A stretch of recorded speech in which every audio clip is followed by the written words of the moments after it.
est ici dans les locaux dans un événement organisé par MySpace, un des grands réseaux sociaux, surtout connu aux États-Unis plutôt, mais aussi en Europe à travers les réseaux d'artistes, les réseaux culturels.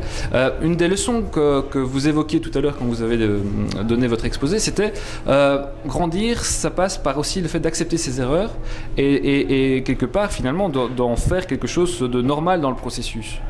Tout à fait. Je pense que j'irai plus loin.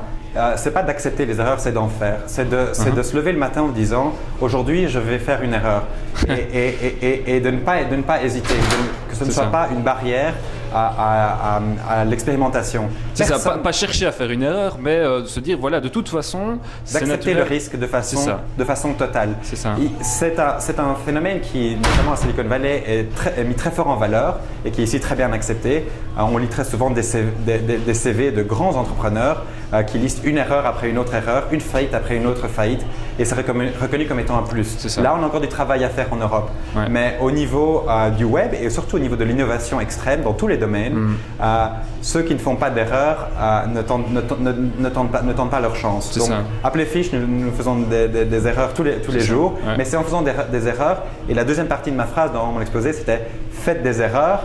Mais soyez prêts à très vite apprendre de vos erreurs. Et c'est là vraiment institutionnaliser l'apprentissage des erreurs est l'une des forces de l'innovation dans tous les domaines.